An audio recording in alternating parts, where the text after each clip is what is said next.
Marta, los partidos políticos cambian su estrategia de propaganda electoral apoyándose en la revolución de las redes sociales. Con la nueva ley de protección de datos y garantía de derechos digitales ya es posible que la publicidad política nos llegue vía WhatsApp, por SMS, por correo electrónico. La nueva norma ya nace con polémica por parte de las formaciones políticas que no la apoyaron y por expertos que ven con preocupación que los partidos puedan utilizar datos personales obtenidos en páginas web, en redes sociales y en otras fuentes de acceso público para rastrear opiniones y elaborar un perfil ideológico. Vamos a aclarar algunas cuestiones en esta mañana con Noemí Brito, que es abogada y socia del área de tecnología de SECA Magán. Noemí, ¿qué tal? Muy buenos días. Buenos días, Noemí. Gracias por estar con nosotros un día más. Esto es una muestra más, Noemí, que se mercadea con nuestra información, con nuestra vida, con nuestro gusto, incluso con nuestra ideología, ¿no? Bueno, yo creo que es importante que la gente tome el control de su información personal y yo creo que ahora más que nunca, esta nueva ley que está a punto de ser publicada en el boletín oficial, que estamos todos pendientes del BOE todos los días, creo que nos da herramientas a los ciudadanos para poder controlar mejor nuestros derechos, el planteamiento, todos los perfiles que se puedan generar de nosotros. Pero realmente yo creo que también es importante que la gente conozca que todas estas entidades responsables, estos sujetos responsables, no pueden hacer cualquier cosa con nuestros datos, ¿no? Claro, pero esto supone un cambio sustancial, el hecho de que sean partidos políticos, porque hasta cierto punto sí que sabemos ya que, por ejemplo, las empresas utilizan nuestros datos para mandarnos publicidad directamente. ¿Qué diferencia hay con que la publicidad la hagan desde los partidos políticos? Digo, de efectos prácticos, porque ya nos llega publicidad a raíz de nuestros gustos no pedida a nuestros móviles directamente. ¿Va a ser igual?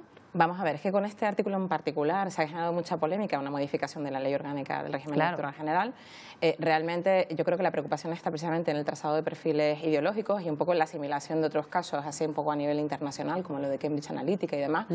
Realmente el artículo, y había un posicionamiento muy claro en ese sentido de la Agencia Española de Protección de Datos, no permite elaborar este tipo de perfiles, que evidentemente se haga y que se haga incluso al margen de las redes sociales. Y que no se haya hecho antes también. Evidentemente, sí, porque vamos a ver, yo creo que con independencia del medio, el soporte en el que te hagan llegar la propaganda electoral, que ojo, tendrá que ser en el marco de un proceso legítimo electoral, no puede ser de como cualquier otra situación previa a un proceso en este sentido, y además se tienen que aportar garantías suficientes, que eso tampoco está muy clarificado en la norma, qué tipo de garantías deben aportar los partidos políticos o evaluar cómo pueden tratar esa información, por ejemplo, realizar una evaluación de impacto de ese tipo de tratamiento, qué medidas de seguridad. Yo creo que toda esa situación es importante porque la norma en concreto además establece que se tiene que realizar en el marco de un proceso electoral legítimo, conforme a las finalidades de la normativa electoral correspondiente, es decir, no para otro tipo de finalidades y de perfilados o de fines asociados, y además adoptando todas esas garantías suficientes.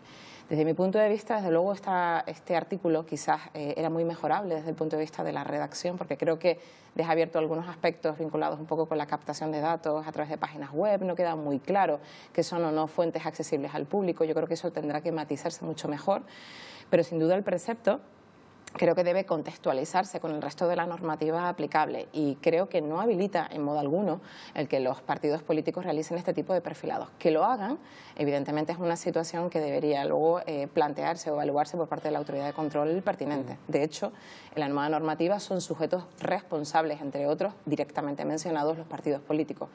O sea que yo creo que deberán tomar las medidas y las precauciones adecuadas para no vulnerar los derechos de los ciudadanos, porque no es una barra libre para poder hacer cualquier cosa con los datos en el marco de los procesos electorales. Bueno, que a dos personas le llegue determinada información política, independientemente del partido, es decir, a uno un partido, a otro otro, nos tiene que hacer pensar de que estos partidos han hecho un estudio ideológico de estas dos personas, a uno de un determinado partido y otro de otro, por ejemplo. A ver, la propaganda electoral, pues evidentemente nos llega por algún motivo. ¿Y por qué nos llegan propaganda electoral tradicionalmente por vía postal? En algunos casos nos llega de unos partidos y no de otros, ¿no? Yo creo que al final este tipo de situaciones o de perfilados siempre han existido, al margen del tema de los... Pero eran más, a lo mejor más amplios o más... Claro, lo que pasa es que ahora lo que nos preocupa es que como tenemos expuesta absolutamente nuestra vida en Internet, por regla general, pues ahora los perfiles y el tratamiento automatizado de esa información es mucho más precisa. Quizás ese es un poco el planteamiento o el temor que tienen los ciudadanos, que para mí puede ser fundado, pero evidentemente hay garantías. Y en caso de que esto se lleve a cabo, que están todos pendientes, todos los especialistas en derecho digital, de cómo se concrete, ¿esto llegaría, por ejemplo, cuando estamos en una red social, en esas publicidades que van en las bandas laterales, cómo se materializa esa publicidad que va dirigida a Estíbaliz en particular o a mí? ¿Cómo se Esa materializa? propaganda electoral debería determinar efectivamente y clarificar qué es propaganda electoral. Luego hay una cosa importante, y es que en concreto con estos medios, ¿vale? Se puede plantear por el ciudadano el ejercicio de un derecho de oposición, que también es algo nuevo. Es decir, si podemos decir que no, evidentemente sí. De hecho, nosotros podemos oponernos cuando nos llegan ese tipo de comunicaciones por vía electrónica, ejercitar este derecho de oposición. De hecho, el artículo lo precisa. ¿Y dónde encontramos esa opción, Noemí? Es que esa opción te la tienen que facilitar en la propia comunicación electrónica. Es decir, eso no es algo distinto a lo que ocurre ahora mismo con las comunicaciones publicitarias por vía electrónica, en la que, bueno, puede ser que haya una base legítima para hacer llegar esa publicidad, pero te tienen que dar la opción en cada comunicación electrónica, ya lo digo de forma también general, cuando recibimos publicidad por estos medios, de oponernos a esa oposición, a esa publicidad, incluso aunque no sea necesario nuestro consentimiento, que hay supuestos en los que te pueden enviar publicidad por vía electrónica sin necesidad de consentimiento. Pero siempre tiene que articularse el derecho del ciudadano a oponerse a esa publicidad. Y en este caso está articulado también el derecho de oposición a recibir propaganda electoral por estos medios, con lo cual también eso también es una garantía. O sea, que eso del sin consentimiento no es real. Tendría que estar, porque muchos de los titulares decían los partidos políticos podrán mandarte publicidad sin tu consentimiento y de forma legal. Hasta que te llega. Claro, realmente esto es un tema importante, claro, y es que la nueva normativa no exige para todo un consentimiento. Hay otras bases legítimas de tratamiento, como puede ser pues, el cumplimiento de una misión de interés público, el cumplimiento de una ley, es decir, hay otras bases que permiten a las organizaciones, incluidas los partidos políticos, ¿vale? Utilizar la información sin consentimiento del usuario, porque una ley se lo permite, otra base legítima.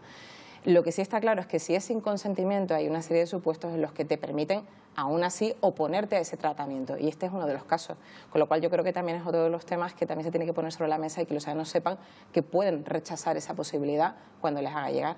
También quiero también manifestar que por otro lado hay otra serie de, bueno, en otras, esto antes de que llegue el articulado, ha habido otras campañas previas electorales en los que otros partidos políticos y algunos partidos que además están ahora mismo enarbolando esa situación han enviado WhatsApp animando a votar, con lo cual no es nada nuevo. Claro. Esto pasó en estas elecciones de la Junta de Andalucía por parte de Vox, precisamente, que ha usado la plataforma WhatsApp para hacer esta campaña, ¿no? Por eso digo que, bueno, y se ha hecho incluso al margen de esta garantía legal que llega con la nueva ley orgánica, y creo que es importante que se reseñe que a veces ponemos un poco el grito en el cielo y la realidad es que también nosotros permitimos o de alguna manera ha ocurrido con anterioridad, ¿no? Y es importantísimo además controlar todo esto porque los nuevos canales de comunicación está claro que son las redes sociales, que por ahí es por donde se informa sobre todo un determinado segmento de población que cada vez es más importante y de no tenerlo claro pues pueden suceder muchas cuestiones que vayan influenciadas por esta publicidad nueva que nos va a llegar. Claro, yo lo que creo que la gente tiene que de alguna manera ejercitar su espíritu crítico, es decir, con todo el problema que hay ahora mismo con tema de fake news, toda la información, nos creemos prácticamente todo lo que fluye por Internet, y yo creo que es muy importante que la influyendo gente, a votos directamente. Eso es. Yo creo que es otra de las preocupaciones, grandes preocupaciones de los legisladores y de las instituciones comunitarias, el poner coto a través de la normativa aplicable a todo este problema de las fake news, precisamente para favorecer lo que es la libertad ideológica y libertad de elección de las personas. Y claro, los ciudadanos se preguntan hasta qué punto ya la ideología ya ha dejado de ser información sensible, como puede ser el historial médico, las creencias religiosas o, por ejemplo, la cuenta bancaria, Noemí. Sí, la ideología sigue siendo información sensible y, de hecho, con el nuevo reglamento está definido dentro de las categorías especiales de datos. Y es un dato especialmente protegido, con lo cual creo que las personas tienen que ser pues, cada vez, ¿no?, incluso más cautelosas. Lo que pasa a mí es que como cada vez que ponemos un me gusta o un no me gusta ya estamos empezando a definirnos, es muy complicado porque de la misma manera somos tan celosos con nuestras creencias religiosas o nuestras preferencias políticas que no las expresamos a veces por reserva. Sin embargo, sí que los vamos marcando en cada uno de los artículos que reenviamos, en cada uno de los artículos a los que le damos un me gusta, y ahí nos estamos definiendo. O sea, todos marcamos nuestra identidad, nuestra reputación en línea cada vez que le damos un me gusta, compartimos, publicamos. Yo creo que eso también es muy importante que la gente sea consciente, ¿no?, que también, por eso empecé planteando la necesidad del mayor control y la mayor percepción de los ciudadanos acerca de la importancia que tienen sus datos en este momento, ¿no? La normativa, evidentemente, establece garantías para que los responsables y los encargados del tratamiento, aquellas personas que de alguna manera controlan el uso que le dan a esos datos a diferente nivel, bueno, pues no hagan con esos datos lo que crean, que haya una base legal para poder tratarlos, ¿no? Y que haya garantías en ese sentido. Pero evidentemente el mayor protector de sus datos es el propio interesado. Por lo tanto, creo que la gente debe ser muy consciente de esa situación. ¿Y esa propaganda electoral debería acabar el día después de unos comicios electorales o todavía se puede...? A ver, evidentemente tiene que ser en un marco electoral legítimo y en el marco que establece la propia Ley Orgánica del Régimen Electoral General. Eso no cambia.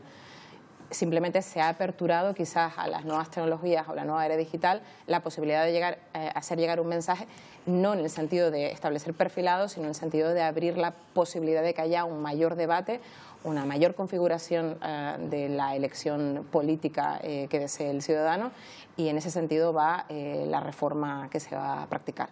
Bueno, pues veremos cómo se desarrolla la próxima campaña electoral a través de las redes sociales, a través de todas las plataformas en las que tenemos acceso los ciudadanos. Noemí Brito, como siempre, gracias por estar aquí en Buenos Días, Canarias. Un placer. Gracias, buenos días.